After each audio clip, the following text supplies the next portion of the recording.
Well folks, I'm Ed and this is backroadhero. Welcome back to the channel and the very long awaited part 3 of Old Dog New Tricks. This is the Old Dog, the 38 740i from 1996, and the New Tricks is the Apple CarPlay install. If you haven't already, have a little look at the part 1 and part 2. Part 1, we put a hands-free Bluetooth unit in. It's effectively a CD emulator that retains control of the steering wheel controls, and it gives you full hands-free car phone ability as well. So part 2, we introduced the remote Apple CarPlay into the existing 4x3 television unit, and I was able to adapt that into a touchscreen panel as well. This part is the 16:9 install using that same remote CarPlay unit. So thanks for joining, and on with the video.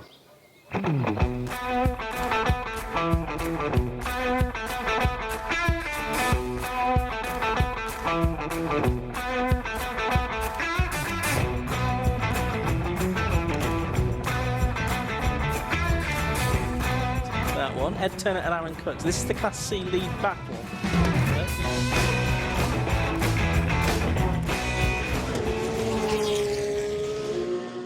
So let's have a little look inside the car and see where we've got to. I'll talk about the pros and cons of each installation as well, and you can take it as far as you like. First of all, to recap, this is a little Connect 2 unit. It literally has got a microphone. It is a microphone running up to the front of the car, and this basically plugs into a wiring loom that is effectively in place of the CD. So what you lose in this installation is your 6-disc changer. Most people can live with that with streaming Bluetooth. If you looked at part 2, you used to see all sorts of wires and tails being spliced into there.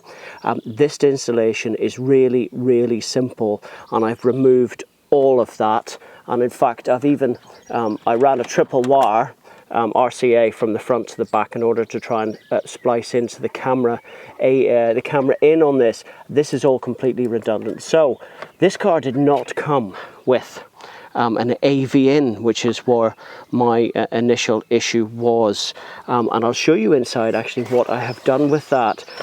Even though the AV plugs weren't there, all the wiring is, and all the wiring comes into this point as well, and it's already installed in the cars. So this is the little CarPlay unit.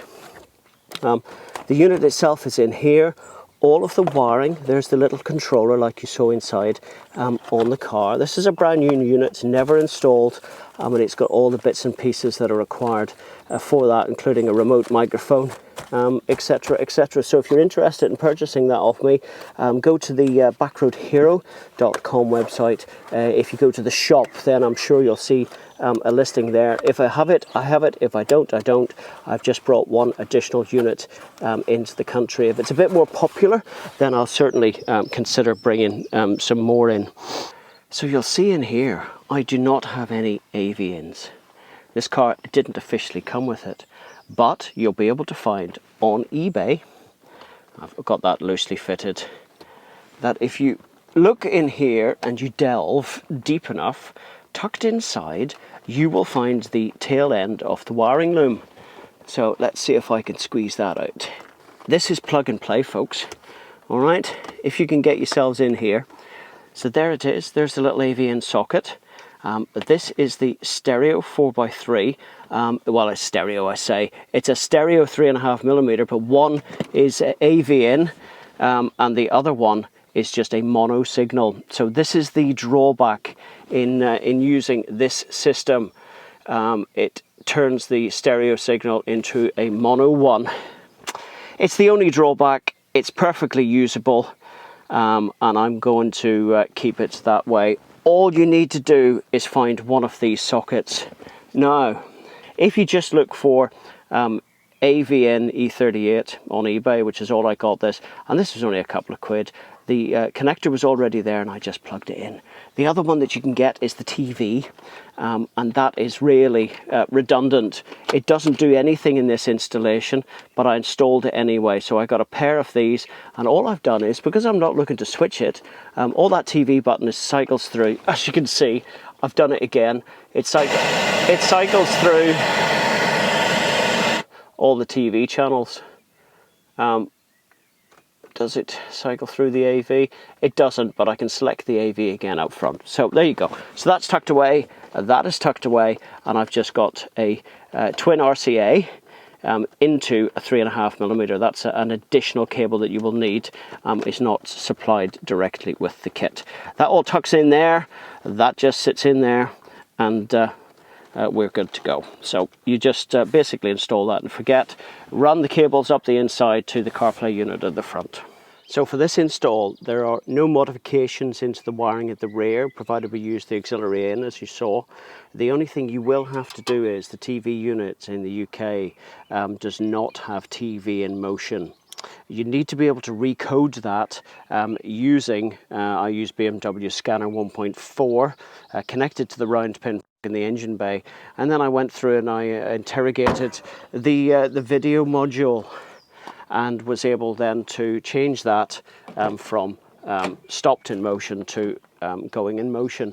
And that was really important because you're not actually watching video or TV on there. It's an analog in, so there's no way you can watch television, and it displays the normal CarPlay unit as you would do in a normal car. So we've got the normal CarPlay display, we've got a remote control there essentially for it, so all completely legal to have running as TV in motion.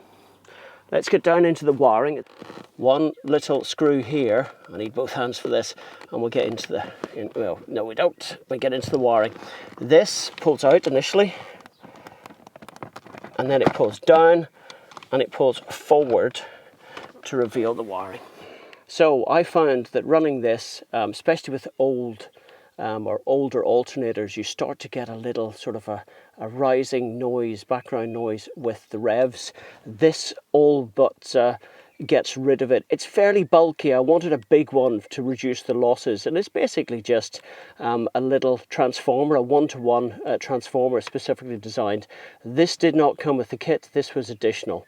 This cable is a stereo to mono, and this didn't come with the kit either, because what I needed to do was convert that mono signal and an AV signal into the auxiliary in. So what you've got here is the video, the left and the right.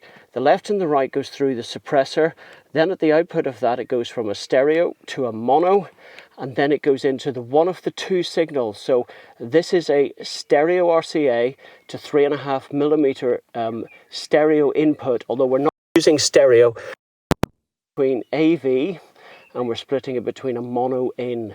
So that's what we've got here. Apple CarPlay unit is just basically sat up in here. I'm not going to basically pull it out. The only cables you need to worry about are these three, which provide the output into the AV in, and you need to just run the cable for the little controller up here.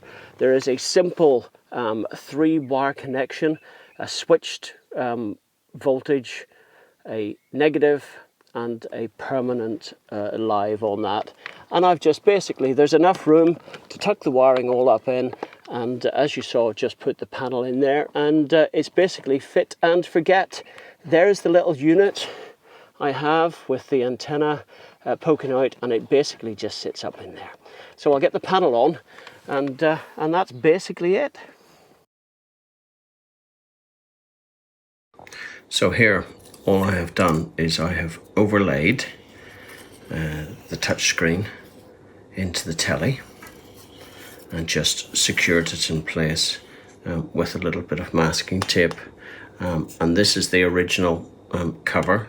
That's just going to settle in there, and you'll see there's no evidence of the screen, the overlaid screen visible. Just need to make very sure that it's perfectly clean inside and out. And those are the tails. then that will go to the CarPlay unit. So all I need to do is these little holes, because of the thickness of the screen, I just need to re-drill those, 4 of them, reattach, and hopefully it'll fit in without too much bother. Here, back into the back of the radio, everything is plugged in now. There's the blue plug, there's the white plug, and there is the little ribbon cable going to the CarPlay unit. So here we go, the E38, the original 4x3 screen, 5¼ inch, and it's a touch screen. What about that?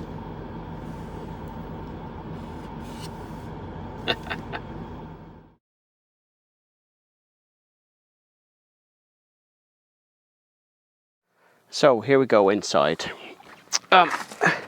Unfortunately, I'm recording on my phone, so I'm not sure how well this is going to work. Anyway, stick the key in the ignition. This is the 16x9. It's an OEM unit from 2001. So there you go. So there's the Bluetooth of the existing already connected. Now we need to go to Menu, Television, and AV.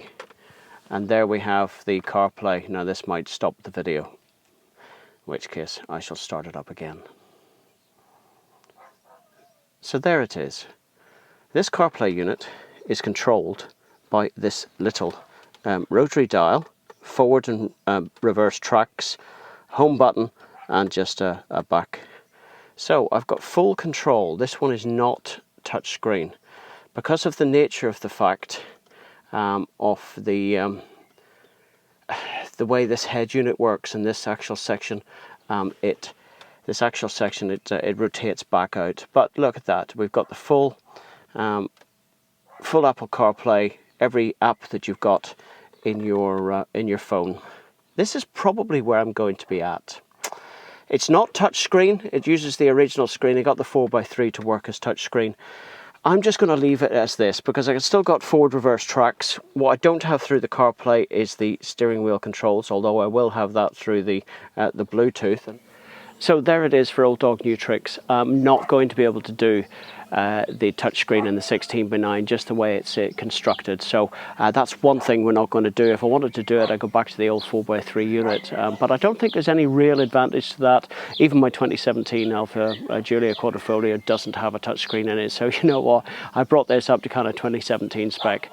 20 years isn't too bad really at all. So if you've liked what I've done here, hit the old like button, subscribe to the channel for future updates, and certainly leave comments. I'm quite happy to help people along the journey. That's the whole reason for doing these bits and pieces. I make the mistakes. I've done various combinations of wiring, etc., to try and get the perfect combination. It doesn't exist, folks, unless you go completely bespoke sort of Extrons or Android system on that. So till the next time, all the best now. Bye bye.